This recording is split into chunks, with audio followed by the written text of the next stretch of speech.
We're back with another edition of the Growing with God podcast. My name is Austin Fox. We have with us today on the segment somebody who is very courageous and bold in their faith and somebody who lives it out in a very inspiring way. Ava Thelen from Pewamo, Michigan.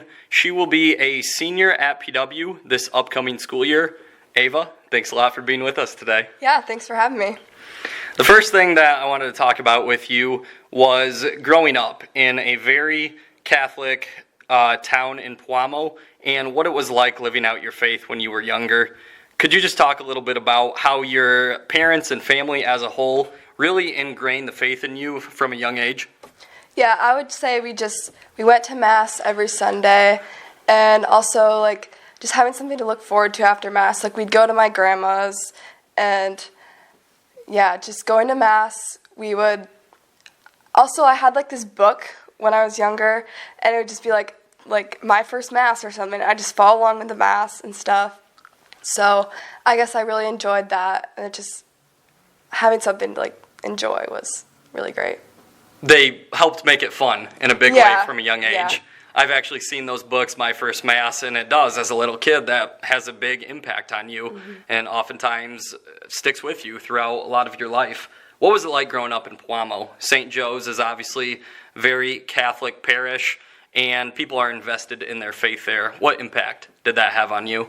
I think I just really enjoyed seeing people that I knew at Mass, and just being able to talk to people just because we were so close, we were small. It's just, and also our classes were small, so we got really close, and it was really nice to have someone to talk to about faith and stuff. Again, it's that tight-knit community and having those people close to you who you can share the faith with. Now that you're at PW, you've really made the faith your own. You've gone to Steubenville twice, our annual Steubenville trip, and also you went to McKee, Kentucky in the spring of 2023 for our alternative spring break trip, which is something that we do every year where we help people who are less fortunate than us for an organization called Christian Appalachian Project. Could you just talk a little bit about those two trips and the impact on you and basically how you helped evangelize people during those two trips that you went on? Yeah, I remember it was Claire Jandernaw, actually. She was the one who asked me to go on that trip, and I was really excited to go, but I remember just leaving. I was we were the only two girls going, and I was oh great, I'm gonna be a bunch of boys the whole weekend, that's not going to be that fun. Or it was a whole week. And so I remember just leaving, and I was it'll be fun, but I got to deal with a bunch of boys. So I'm also just building houses. I didn't know how much I could do because I never picked up a hammer. And I remember also the first day on the job, one of the guys had us hammer a nail into something, and I wasn't very good at it. So I was oh, this is going to be a long week. I don't know. And then also, I remember just during that week, it was just really cool just seeing it was so different from our community because the people were very less fortunate than we were, and it was just really cool to be able to build a house, or just not build a house, but renovate something for someone. And I know we didn't get to meet our person, but I know they would have really enjoyed that. And yeah, it was really cool, and I know that if I never would have went on that trip, that I wouldn't have met some really great people, because I ended up being friends with some of the boys there and stuff, and me and Claire are still friends with them, and we hang out with them a lot. Yeah, so friendships that have lasted ever since then and probably will continue to last for a long time. Yeah. How important is that, surrounding yourself with good friends who enjoy stepping out of their comfort zone and doing things like that in the faith? How beneficial is that? I think it's really important because it's just sometimes it's things you wouldn't do yourself. But if it's with your friends, it's just more fun sometimes, and it can really get you out of your comfort zone. And I feel I've done a lot of things that I usually wouldn't do if I wasn't with my friends. I wouldn't do it by myself, but We talked a little bit ago about stepping out of our comfort zone and being bold for Christ and taking chances for Him and for our faith. And sure enough, recording this podcast, I think, fits the bill on that one. In what ways was this you stepping out of your comfort zone, agreeing to do this, hopefully have an impact on people, and again, being bold for Christ?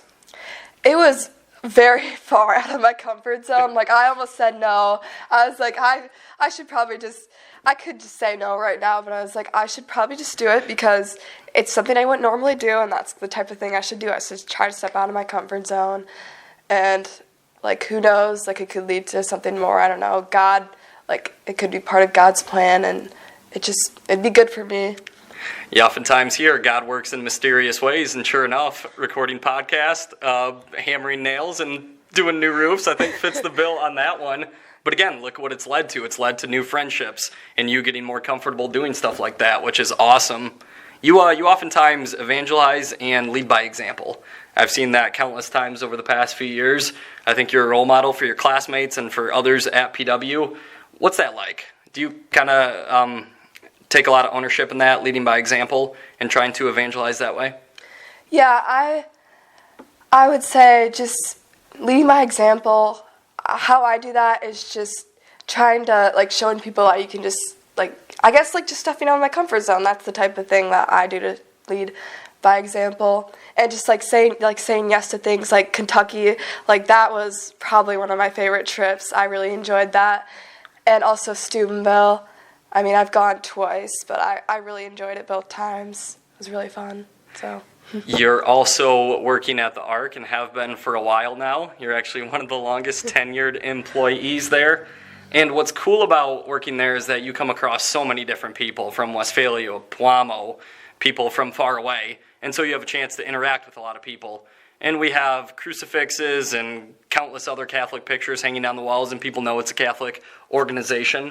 In what ways does that create an opportunity for you to evangelize by working there and interacting with the customers? I would say, well, I haven't had, like, a ton of people just, like, come in, just because in our community, like, I feel like I know a lot of people, but sometimes people come in and ask how it got started and stuff, and I'll talk about, like, I'll talk about how you're their youth minister, and just, like, the trips, like, Steubenville sometimes, or sometimes there'll be, like, posters up, and I'll just talk about that. It's, like, Steubenville. And, like, maybe I'll say that this person should go on there or something, or, like, if it's, like, a young person, but, yeah. Right by the counter where people can order, we have a poster or a sign of the 15 promises that the Blessed Virgin Mary makes to those who dedicate themselves to the Rosary.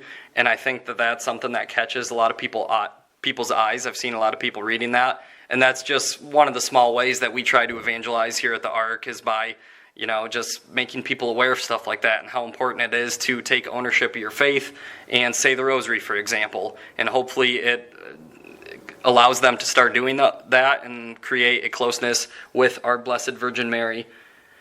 You're going to be a senior at PW this upcoming school year. What does God have in store for you this school year? What do you think are the next steps, or what he's pulling you toward? I'm not sure, like, after high school if I'm going to go to college, or I also thought, like, doing cosmetology would be cool too. But I think if I went to college, I would definitely join, like, some Bible study or just youth groups and definitely be a part of that. Yeah, keep that tradition going of taking ownership of your faith in a big way. That's awesome to hear. We have a few fun questions here for you before we wrap up. Ava, what's your favorite trip that you've ever been on? Kentucky, for sure. It was just so fun. I loved just, like, building, even, like, working on the work site was so fun. Just, like, we'd listen to music. They'd bring us food. Like, one time they brought us donuts, although it was during Lent, so I couldn't have it. But then they had, like, I think it was Ale 8 it was called, or something, Ale something. But I thought that was, like, really good. And yeah, and just, like, the people I met there too. Like, it was kind of funny because we had 3 Johns in our group. So we called one Little John, we called one, I think, Middle John, and then one was Old John. And I don't know, it's just really funny. Also, during lunch, we'd always talk, we'd share our stories, and I just really enjoyed hearing about people. That trip had a little bit of everything, didn't it? Yeah. 3 different Johns, donuts during Lent, you name it. That trip, again, had a little bit of everything, which made it so much fun. Who is the single biggest faith role model in your life? Who's had a bigger impact on you from a faith perspective than anybody else? My grandma definitely would be. So my grandpa died a couple years ago, and just seeing how strong she was after that, she would always, they'd always sing in a choir together, and even after he died, she would still sing in the choir, and she was just so inspiring in her faith, and she was just, so strong, even though. She's always inspired me. That's so inspiring to see, isn't it? When you see somebody especially going through adversity and during a time of sadness, it oftentimes draws them so much closer to Christ if they allow it to, which again is an inspiration for everybody. All right, Ava, this is a fun one. What is the best piece of advice that anyone has ever given you about the faith that still resonates with you to this day? I would say keep your faith throughout high school and just the years past that, because it just could be hard, I guess with other people just not having the same views as you, which in our community it's not as hard, but I guess that's probably the biggest advice that I've heard that really resonated with me. Do you remember who told it to you? I'm not sure. I think it was, so at St. Joe's, it's when the seniors come to the school. I just remember someone said that. I don't know who it was, but yeah, I just remember them saying that. At the last class at the Well, the CCD classes here in Westphalia 2 years ago, we had 5 recent college graduates come in and speak, and they talked about that very thing, keeping your faith after high school in college, because it's so hard to do so once you step out of the Pewamo, Westphalia area. But it was such a powerful talk, and a lot of students said it was their favorite class out of the entire year. So it's a message that I think we need to hear. All right, last one, Ava. What is your single favorite thing about working at the Ark? Oh, not the menu item, or We can do that too. Yeah. Because I'm prepared for that one. My favorite menu item is cake batter. I love cake batter. In a cone or a bowl or a cup? Just a cup. And I would say my favorite thing about working at the Ark is just seeing people I know. I probably sometimes I wouldn't normally see them or talk to them if I wasn't working at the Ark, and just seeing them and having conversations that I wouldn't normally have. I like that. Also, I work at a daycare, so sometimes I'll see the kids at the daycare, they'll come to the Ark, and I just really like that, because they'll just be like, "Hi, Ava," and I'll be like, "Hi," and they're so sweet, and then I'll just give them ice cream, and yeah, that's one of my favorite things too. Are you sure they're not just happy about getting the ice cream as opposed to seeing you? Oh, that could be true, but I think they like seeing me too. Best of both worlds. Yeah. Ava, I've seen you be a role model for a lot of people over the last few years. It's awesome how visibly you live out your faith for people to see. Thank you so much once again for being with us today. Yeah, I'm happy to be here. If you guys enjoy our podcast, we're going to keep putting them out throughout the school year. We'll shoot for 1 or 2 a week with current PW students who will share testimonies and talk about their faith, just as Ava did today. Until then, thank you all for listening, and we hope you all have a blessed rest of your week.